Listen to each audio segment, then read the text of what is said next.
Yeah. And so I told him, I was like, look, why would I pay $600 for a PS5 that costs $500 at the store? And you know what he had the nerve to say to me? What was wrong? Story time. What? Oh, is it story time already? Oh, okay. Hold on. Let me finish the story after I'm done with story time, and I'll get back to you and tell you what the guy said to me. So just give me a minute. Inshallah, I'll be back after this. So, assalamu alaikum, everybody. Welcome back to another episode of Story Time. While we are continuing the story of the Prophet Musa alayhi salam, we've been going through a lot of stories of the companions. We went through so many of them. Adam alayhi salam, we spoke about Sheeth and Idris and Noah, Hud, Saleh, Ibrahim, Prophet Yusuf, Ayub, Yunus, and we've been taking bite-sized parts of the story of the Prophet Musa. And we know, as I mentioned before, the Prophet Musa alayhi salam is mentioned more than any other prophet in the Quran. So we have a lot of his story. So we've been taking pieces of his story, and we've been going over it for several sessions now. So today we're going to continue with the story of the Prophet Musa alayhi salam.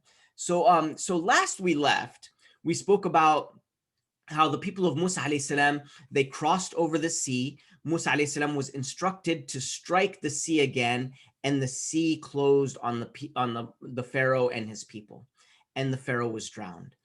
And then, so after they crossed the sea, they crossed the Red Sea.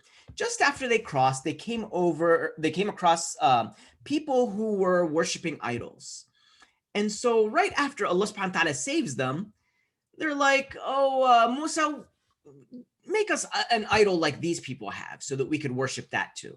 SubhanAllah. So Musa alayhi salam was not very pleased with this. And, right after everything they went through, now they want to commit shirk and worship others besides Allah. And as we've mentioned, that is a common theme for all of the prophets and messengers. They always tell people, worship Allah and Allah alone. And so later on, Musa alayhi salam, he met Allah subhanahu wa ta'ala to speak to him. And Allah subhanahu wa ta'ala told Musa alayhi salam, I've chosen you to give you this revelation, and we've spoken to you. And he gave Musa alayhi salam the tablets with the 10 commandments on them. And so some time passed, 40 days had passed, and Musa alayhi salam goes back to his brother Harun, who he put in charge of his people and the people of Bani Israel. And they found that while he was gone in his absence, they had put together a golden calf, and they started to worship this calf. And so Musa alayhi salam came back. He grabbed Harun by his head and beard, and he asked them, he said, why didn't you stop them from doing this? He said, I just wanted to hold off until you came back. I wanted to keep the people united. I didn't want to separate between them, and I wanted to wait. And so they found out that this person, Samari, is the one who had the people do this and put this calf together. So Musa alayhi salam asked Samari, he said, why would you do this? And he told him, he said, I saw something that nobody else saw. I saw from the hoof of Jibril alayhi salam, this some sand kick up. And so I got a handful of dust from this hoof of Jibril alayhi salam's horse. And my own nafs told me that I should put this together and make it into a god. So he took this. They took the gold that they had from the people of Bani Israel. They melted it, put it together, made this golden calf, and people started to worship it. Musa alayhi salam, he told him, told Samari, he said, leave. And from now on, for the rest of your life, the only thing you will be able to utter is la misas, do not touch me. And so that's all he could ever say after that. And he said, and you have an appointed time and place that will never miss you, meaning you're going to answer to Allah subhanahu wa ta'ala for what you've done. And so Musa alayhi salam said, look at the God that you were worshiping. He told Bani Israel, and he said, we will melt it down and throw it into the water, throw it into the sea. So again, the same message, do not worship any other than Allah subhanahu wa ta'ala. Musa alayhi salam then goes to his people, and he reminded them of all that they went through and told them about the commandments that Allah subhanahu wa ta'ala gave them. And this is where we pick up the story this week. But they didn't want to follow the commandments and the rules of Allah subhanahu wa ta'ala. So he tells them, I've come to you with these tablets from Allah. These are from Allah.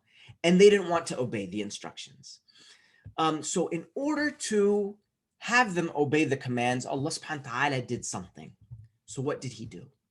Allah subhanahu wa ta'ala raised an entire mountain and lifted it above them. So this entire mountain was over the people of Bani Israel. Allah subhanahu wa ta'ala raised it and lifted it above them, and bringing it down slowly as if it was going to fall on them, crash on them, and crumble on them. And they were asked, are you now going to obey the commandments of Allah subhanahu wa ta'ala? They said, yes, you have our word. They took the covenant. They made a promise. And it moved some of them. So it changed some of the people, but not all of them. And so some of them continued to go against Musa alayhi salam. Those who are arrogant, they'll never be able to recognize the signs of Allah subhanahu wa ta'ala. When they see the path of goodness, they're going to be far away from it. The people who are arrogant against Allah subhanahu wa ta'ala like this. And when they see evil, they're going to run towards it. What are some of the signs that we see from Allah subhanahu wa ta'ala today so that we can recognize them, so that we're not from among the arrogant? The miracle and the sign that is for us today is the Quran. So this is from Allah subhanahu wa ta'ala. So we go towards this. When they saw the signs, they told Musa alayhi salam, we want to speak to Allah. SubhanAllah. Look at the arrogance of the people. They said, we want to speak to Allah himself. We want to come and we want to at least listen to you while you're talking to Allah. And so Allah subhanahu wa ta'ala allowed it. So Musa alayhi salam, he selected 70 of their wise men, and they came to listen to Musa alayhi salam talking to Allah subhanahu wa ta'ala. And so they came where they heard the message of Allah. And then after they heard it, what did they say? They said, you know what? We actually want to see him now. SubhanAllah. Allah subhanahu wa ta'ala gives them a sign, and they say, now we want to see Allah with our own eyes. Allah subhanahu wa ta'ala became angry, was angry with them. So he sent lightning and tremor on all of them, and all 70 of them died. So Musa alayhi salam asked Allah to forgive them. So what did Allah subhanahu wa ta'ala do? Allah subhanahu wa ta'ala brought them all back to life. So they had all died, all 70 of them. He brought them all and resurrected them all, brought them all back to life so that they could be thankful. You know, sometimes Allah subhanahu wa ta'ala gives us a chance and we fail. And he gives us another chance. And we want to make sure that we try our best not to miss out on our chances from Allah subhanahu wa ta'ala. Later, we know that Allah subhanahu wa ta'ala, from among the rules that they had the Sabbath, the people of Bani Israel. So this was on Saturday. It starts from Friday night until Saturday night. They had their Sabbath where they can't work during this time. And Allah subhanahu wa ta'ala tells us this story in the Quran. And so Allah subhanahu wa ta'ala says, you know the people who broke their covenant regarding the Sabbath. And they hatched their own plan thinking they would make a fool of us. So what they did is Allah subhanahu wa ta'ala allowed their fishermen, they would go fishing, but during the Sabbath on Saturday, the fish would start to jump out of the water. So there's all these fish that aren't there on any other day of the week. And so Allah subhanahu wa ta'ala is testing them. What are they going to do? So the fishermen, they came up with this sneaky plot, this plan. And so they decided they're going to set their nets out on Friday. And then right after the Sabbath, they would come and collect their nets with the fish already in them. So again, they're working, but without working, quote unquote. So this was something that was against the commandment of Allah subhanahu wa ta'ala. There were those people who are good, and they wanted to remind these people that you shouldn't do this. So they would go and remind them, you shouldn't go against the rules of Allah subhanahu wa ta'ala. Allah subhanahu wa ta'ala told us that we don't do this on Saturday. We don't work on Saturday, and you're working around it. You're trying to be sneaky about it. And so others, they said, why are you even bothering and wasting your time when you know that Allah subhanahu wa ta'ala is going to punish them anyway, and they're not even going to listen to you? So what did these people say? The people that were advising them to do good, they said, we're doing this so we can at least stand before Allah subhanahu wa ta'ala and say that we tried to do something. Sometimes you don't see the result of your action. Sometimes you do something and the end result that you wanted isn't going to come, but you do it so that you can get the reward from Allah subhanahu wa ta'ala.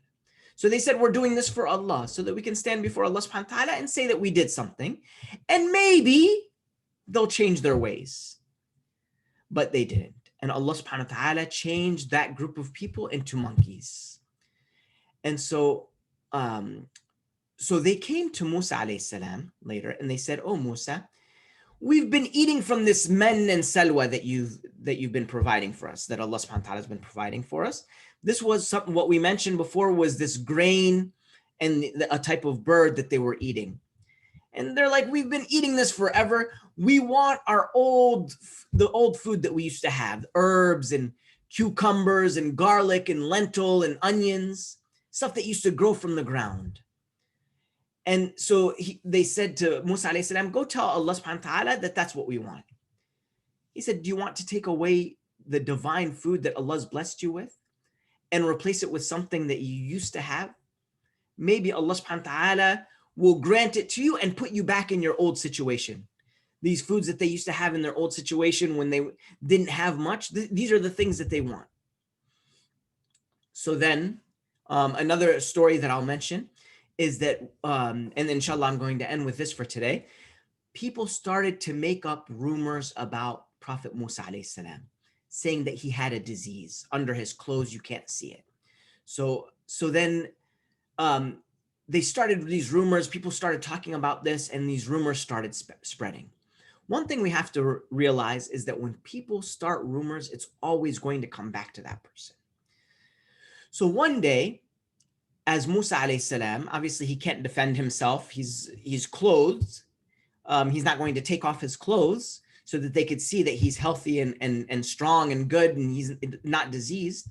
So one day he was taking a bath and he put his clothes on a rock, and this rock starts to roll away and leave with his clothes. So Allah subhanahu wa ta'ala caused this rock to roll away and leave. And so he started to run after. He comes out and tries to run after to catch his clothes, and people saw him while he didn't have his clothes on yet. And so they realized that it was all just a lie about Musa alayhi salam. So this was another one of the stories of Musa alayhi salam. Again, we've been taking bite-sized parts of his story, and inshallah, next time we will continue again with the story of Musa alayhi salam. And I'm going to end with a poem for you guys. And I'm going to pull it up. This poem I came across is called The Silliest Teacher in School. And it goes like this. Our teacher gave detention to the fountains in the hall. She handed extra homework to the artwork on the wall. We saw her point a finger at a banner and a sign and said their bad behavior was completely out of line. The principal approached her and said, "What is all this fuss? I heard you tried to punish all the tires on a bus. You've made the teachers angry by disrupting all their classes. So if you want to keep this job, you have to wear your glasses." Jazakallah khairan everyone for joining, and inshallah we will see you next time. Wassalamu alaikum wa rahmatullahi wa barakatuh.